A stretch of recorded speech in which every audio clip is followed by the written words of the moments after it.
Hello there, YouTube. Saint Riot. Frog build. Maybe you remember it. He's based off Frog from Chrono Trigger. And this is my level 80 Frog build. And I got that cannon of ribbit that the DLC was so kind to give me. A magic jar cannon named after a frog noise. Not really, but I pretend like it is. The DLC was pretty nice to this build, actually. I have two versions of this build. I have this version at level 80, and then I have a version that's at like 160. I meant to take it up to 200, and I just never did. The level 160 version has sort of become my de facto caster. He focuses more on the spell casting. And the this one has sort of become more of a Spellblade type guy. This invasion right here, you probably couldn't tell that that's what I had decided to do, but it is. But what was nice is, thanks to the Outer God Talisman in the DLC, I can now have enough Arcane on Frog to cast the bubbles at level 80. Without having to, you know, put any stats. I do have to give up a talisman slot for that, but that's okay. The other thing they gave me was this, Carian Sovereignty. It is absolutely absurd. It is crazy. It's Carian Grandeur with a little extra damage, and then on top of a little extra damage, it has a follow-up attack. It takes 1 billion stamina to do it, and it takes quite a bit of FP to do it as well. And one other thing that makes it, one other thing about it that is worse than Carian Grandeur, when you let go of Carian Grandeur, like, that's it. It's going to fire, quote unquote. With Carian Sovereignty, if you have charged it up to a point and you let go, it's still going to finish charging that last little bit. If you just press it and let go, it'll just fire. But if you charge it for, you know, like a second and then you let go, it will have to finish charging to like the quote unquote tier. I can't think of a better word that it is charging to, if that makes sense. However, it's worth just the damage alone is absolutely absurd. Unlike Carian Grandeur, Carian Sovereignty has a little laser beam on its tail. It hits twice on that first hit, and then it hits once on that second hit. And when I saw Rolana do that in the DLC fight, I was absolutely losing my mind about how cool it looked. And I didn't know that I was going to be able to have that. I thought I missed it on my first playthrough. I found it on my second playthrough. And I was so excited. Now, I'm using it on a straight sword, so it does not have much hyper armor. It has a tiny, tiny bit. It has enough to poise through, like, the very first tap of a twin blade attack.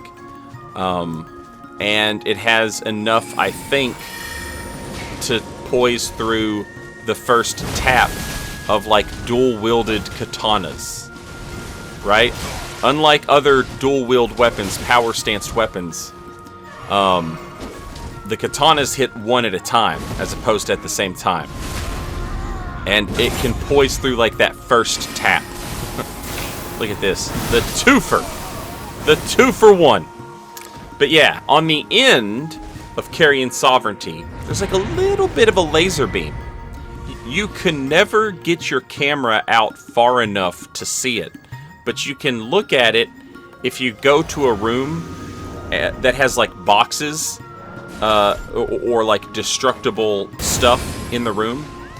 Stand too far away from it to hit it, and you'll still break those boxes, and you'll see what I'm talking about. The Capital Rampart, the very first grace that you get to after Draconic Tree Sentinel in Lindell, is a great place that first grace you get to after Draconic Tree Sentinel, where Bach hangs out. There's stuff in every corner of the room.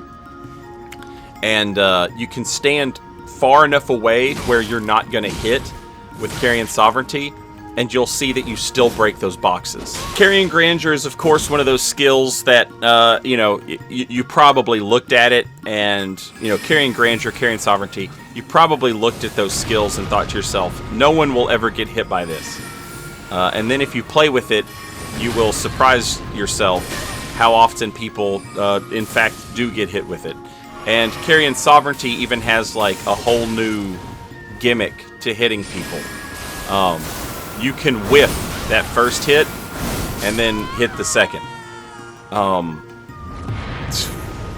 It's beautiful, is what it is. It's just beautiful.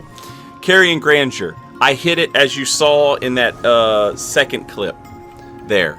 After you backstab somebody, Carian Grandeur, Carian Sovereignty, whatever, is a great wake up. It lasts long enough that it burns their safety roll, which basically has like infinite iframes. You can burn that roll, and then you can burn another roll and then hit with like as a roll catch or something. That works. And then the other thing it does, which it also did in that second clip, is a lot of times when you start charging it up, if you're looking in one direction, your opponents will think, oh, he's aiming that way. And they'll come running in to try and interrupt you, and then you just turn it the other way. People fall for that all the time. The old misdirection. The old Kansas City shuffle, as it were. Ooh, Gravitational Missile. That's another one I got in the DLC. I absolutely love this thing. This build, it used to run Carian Greatsword, the Gavel of Haima, Adula's Moonblade, Carian Slicer, Carian Piercer. It used to run all that stuff. I have trimmed a lot of that out on this version of the build, because this version of the build doesn't have max cast speed, so it can't do a lot of the really cool stuff that the other one can do. But what this build can do is cast a bunch of spells to get people in one spot and hopefully make them stay there in that one spot. Night Maiden's Mist, Gravitational Missile, the new Carian Glintblade Trio. I feel like there's one other thing. I can't remember what it is. But basically, the gimmick here is we make the entire world... Oh, and the bubble, of course. We make the whole world dangerous with all these, like, floating orbs of destruction and just hitboxes, right? And we've got the whole world, and we've made it a dangerous place. And then we start casting or using Carian Sovereignty. And so now they have to, like, make a decision about how they're going to get out of where they are without getting hit by Carian Sovereignty. And then we have the Carian Sovereignty follow-up attack. And it's just so good. It's just so good. In situations like this build is just like, I'm just a sword fighter at this point. But I love that. It rules.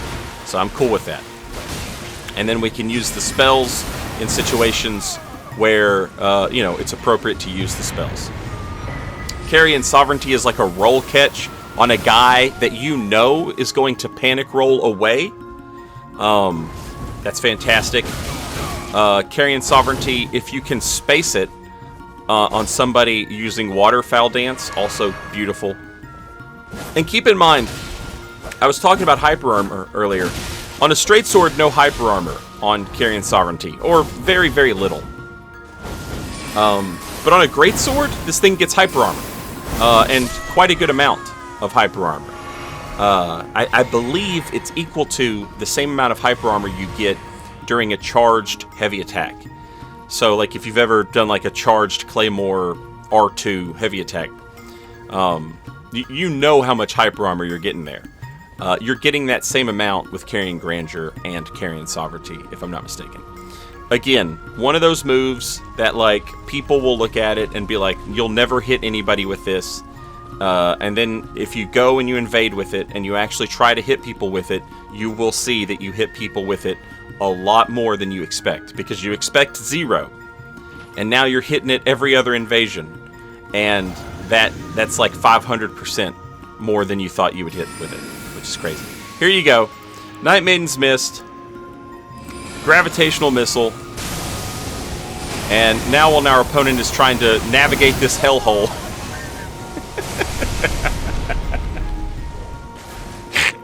we drop Carian Sovereignty on their head. I love it. It's like, here, navigate this. Navigate this terrible nightmare. In a small room like that, it's absolutely hilarious. Watch this. This guy has a bubble, right? Did you see how we broke the bubble and then still did damage anyway? That's that second hit on Carian Sovereignty's first hit that I was talking about. So the guy had a bubble, so that very first hit did very little damage. And then we did 500 damage on top of that anyway, right? That was that second hit of the first hit. And then you do the follow-up and you get the kill, right? So that follow-up attack, that little laser beam that I'm calling it, because I don't know what else to call it, but it's almost like a little laser beam at the very end of Carian Sovereignty's first attack. It doesn't do a ton of damage. It's always like 400, 500 damage. If you hit with the whole thing, if you hit with like all of Carian Sovereignty, it's like 3,000 damage, which is absurd. But that's made up of like smaller hits that, like have to be like, you have to land each one, if that makes sense. I feel like that little laser beam, I feel like it hits anywhere. It'll hit up close. It's almost like the sword comes down and hits and does damage, and then like there's a pulse, right? And then out of that pulse there's more damage, and then you can do the follow-up attack. So it's, like the chop, pulse, follow-up. Absolutely love this thing. Obviously I'm running it with Alexander's Jar Shard and Godfrey Icon. And like that. Did you see how far away was that guy? And I still hit him with that. And like I said, it's not a lot of damage if you just hit with that last bit, but it is damage. And a lot of times it's enough to kill, and a lot of times it's enough to frighten your opponent, which is funny. I was really looking for that to pull them off of the elevator there, but I didn't get it. And I was so sad, because I was like, man, that would have made such a great clip. And now I know what they're going to do. They're going to stand there at the very top of that elevator. They're going to wait for me to get up there, and they're going to set an ambush. And so I went from being like, oh, I'm going to have the best clip in the world, to, all right, well, now I'm going to get ambushed at the top of this elevator. And then I thought to myself, but wait a minute, Saint. What if you just killed them? And so that's what I did. Because I am Elevator Covenant Jesus. That's a throwback. You might remember that one if you've been around for a while. He said, lolly lolly law. Bubbles! I love them. I love Bubbles. I love Gravitational Missile. I love Night Maiden's Mist. I love Carian Sovereignty. I love Smoking Mid. I don't, actually. I had a gummy. It was like the weakest gummy they sold. And I was like, I came to in the kitchen, and I was like, why am I here? And I was watching some rap music video on my friend's phone, and I was like, why are you showing me this? I don't like Smoking Mid, but I do like this build. I love this build. You could say this build is mid, and I guess you'd be right, but that makes it peak to me. You know what I'm saying? Because it's mid, it's peak to me. Look at that. Look at that. I love it. I said in the last video, I was like, I'll be back next time with lasers. That's not what this is not what I meant. I meant I'll be back on that build with lasers. I know there's a lot of lasers going on in this build. And you could say, man, this is Saint's going crazy here. And I am. But, you know, this is the type of stuff that I love. This is my type of lasers right here. Look at the bubble! The tracking on the bubble? Are you serious? Get him out of here. Get him out of here. Make him go away. I don't want to look at him no more. The gravitational missile, you know, a lot of people are like, if you cast it at the ground, it kerplodes instantly. It does do that. They're right when they say that. But I don't care about that. What I care about is, I want it to stick around. I want it to hang out for a minute and do some damage over a period of time. I want it pulling on them, you know? I want it sucking them in. And so that they're thinking like, oh no, what do? I'm being sucked in. And then the Carian Sovereignty drops on their head. You know, that's what I want. Look how pretty that was. With a little twirl for the jellyfish. Jellyfish love the twirl. It's lore. I'm putting it all together. Do you understand? Oh, I guess I should point out, I'm wearing Roger's shoes and Roger's gloves. Which also, I think, boosts. Most of Roger's armor set boosts Ashes of War if they're like glint blade magic stuff. So not only is it boosting the Carian Grandeur, or I'm sorry, Sovereignty. Look at the, oh, so close. But it also boosts my Carian Retaliation, which is nice. One of the few things in the game that does. Carian Retaliation, it doesn't scale with anything. There you go. That's for you people who wanted to see that type of thing. Look at that. Look at that. Looky, looky. Yeah, Carian Retaliation, it doesn't scale with anything, but you can boost it with Roger's set. You can boost it with Alexander's Jar Shard, Magic Scorpion, and probably the Magic Physical, or the Magic Physic tier. And the other thing, the ground, where you put it on the ground. The magic on the ground. You make the ground magic. Terra Magica. Sorry, it took me a minute. I got there, though. I got there. But yeah, love this build. I've basically turned it into a magical episode of American Gladiators. Or, what's that show where, I think it was like a Japanese show, where they make them run through a map like a maze. Look at this. Look at this. Bubbles on the back end. We call that bubbles on the back end. Right there. Back end bubbles. Now watch this. This is called a step. Oh. Oh. Step. Oh, the step. Watch that first step. It's a doozy. Absolutely got him. Anyway, that show. I think it was a Japanese game show. They're like running through a maze and they're constantly like giving themselves concussions. Secret castle or something about a castle. Basically, this build does that. It just turns the whole map into a goddamn maze, you know, with traps. I forget what it's called when a maze has traps, but that's what it's doing. And then at the end, you know, like Legends of the Hidden Temple, if you're a 90s kid. Remember Olmec or whatever?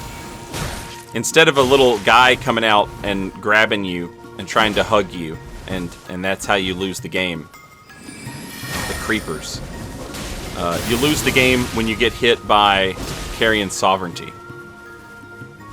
That's how you lose the game. Look at the Glintblade Trio, baby. That is such a nice spell. And it does a lot of damage, too. On this build, it does a lot of damage, even when it doesn't, like, I'm not spec'd out for it. And it still does, like, good, respectable damage. Which is nice. And that's something else that you can just put in the air that your opponent has to sit there and look at. So it's like you've got the gravitational missile sitting there, pulsing, doing its thing. You've got Night Maiden's Mist sitting there, doing its thing. You've got the Glintblade Trio just hovering there, menacingly. And then you start charging up Carian Sovereignty. You know? And it's like, alright, pick something. Right? And what's nice about Carian Sovereignty is, like, you control it a little bit. Not all the way, but, like, a little bit. Which is nice. Like I said, with Carian Sovereignty, if you're charging it, and you let go, it still has to finish charging after a certain point. So you don't have as much control over it as you know, you would with Carian grandeur. But you know, that's I'm willing to take that risk because it's so sexy, and if it hits, it does 1 billion damage. And that's my type of thing. That's my stake driver, pile bunker. That's my shit. You know, like if this hits, I deserve to kill you.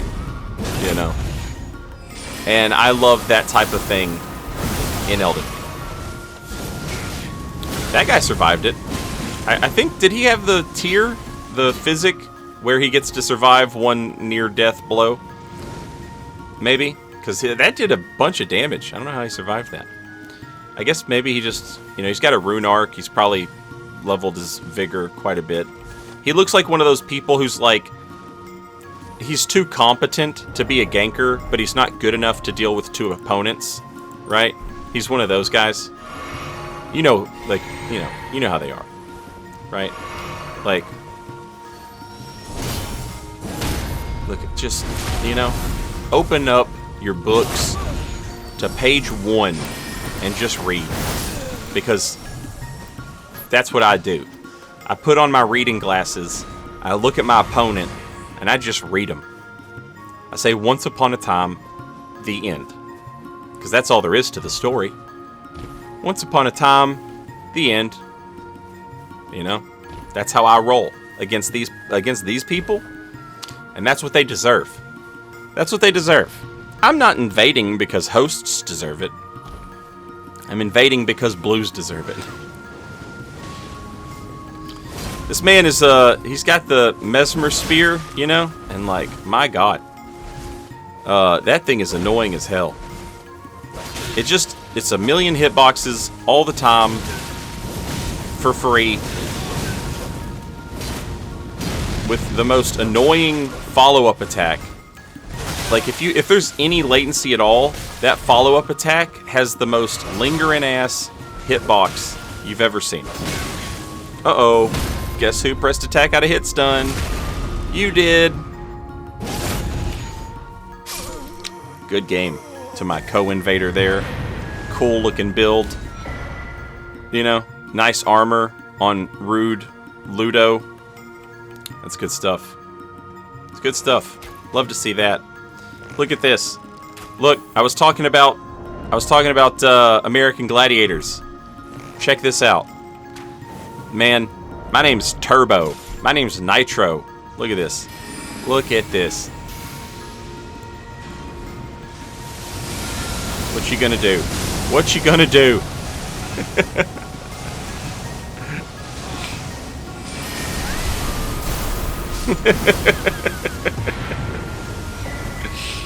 I love it.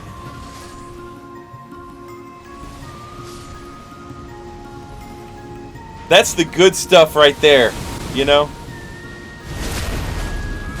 Most of my builds that I make, you know, they're just like sword fight guys. And I love sword fight guys.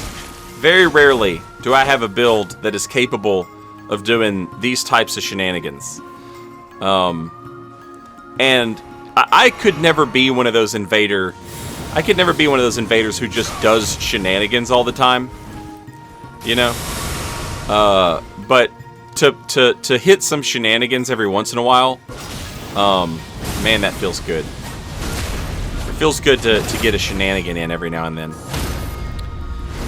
Hopefully, you have enjoyed these shenanigans. I've enjoyed having you here, and I look forward to the next one. I'll see you then. Until next time, later, y'all.